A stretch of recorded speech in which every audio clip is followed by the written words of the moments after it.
Have you ever wondered why the brothers hated Joseph so much?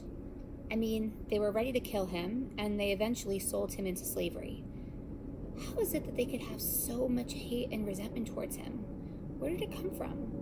What could Yosef have possibly have done? He had a few dreams. So what?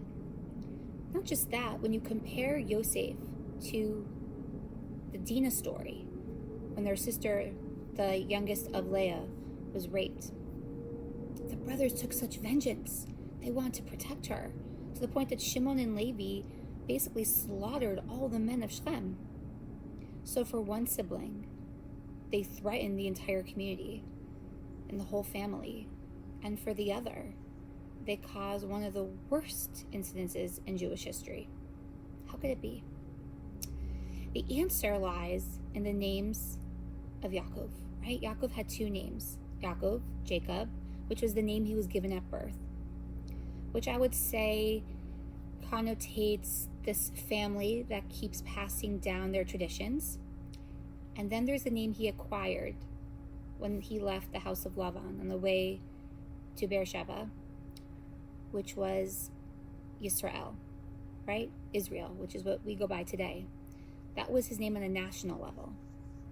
That was no longer him living an individual life. It was everything that came from Yaakov was going to be on a national level. This is going to be a nation. This isn't just going to be a family.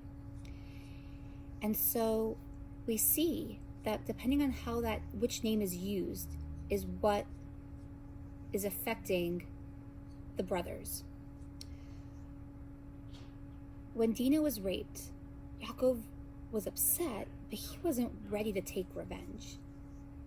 He saw this as my beautiful, amazing, attractive daughter was sadly raped, and that's it. We're not going to break up an alliance with the people of Shechem over this. He saw it on a personal level, not the brothers. They saw this on a national level. When you look at Yaakov as a king of a nation, and you rape his daughter, that's an act of war. That's not just a regular assault, which is why Shimon and Levi went and killed all the men. And Yaakov was furious because he didn't see himself like that. And now look at the Yosef story. Miketz opens that Yaakov, these are the generations of Yaakov, and it immediately talks about Yosef. And then it says, and Yisrael loved Yosef.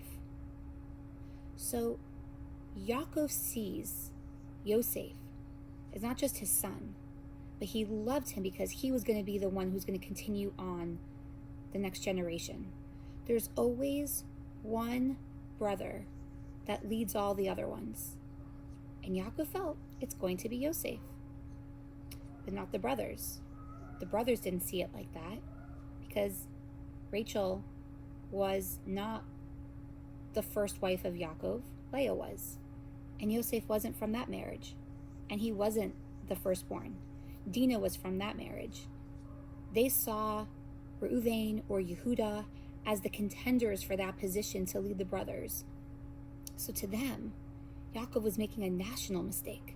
Yosef wasn't meant to be the leader. He had it wrong.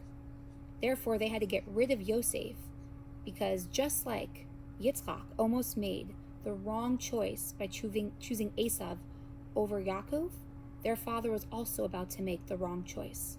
So they had to take matters into their own hand, not on a personal level as a brother, but on a national level because he's going to appoint the wrong king.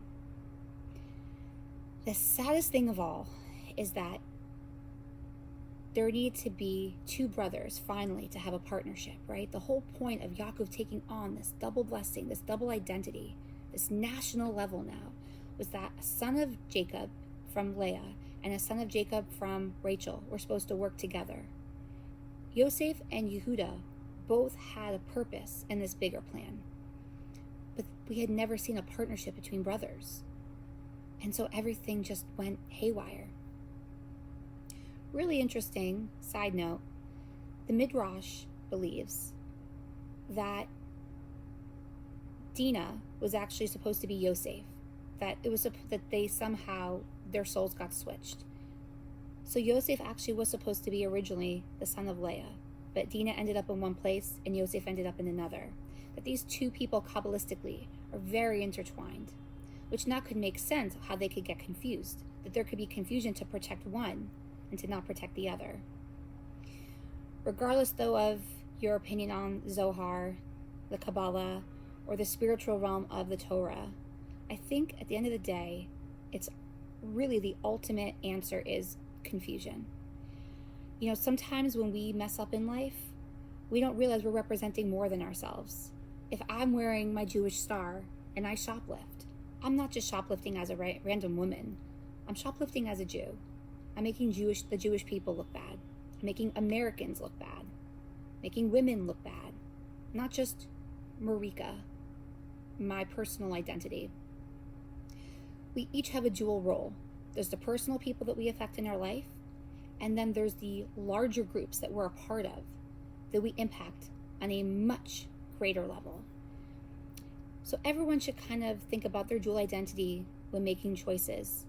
Our choices can steer us in two directions. We can make the ultimate Kiddush Hashem, or we can make the ultimate Chilul Hashem.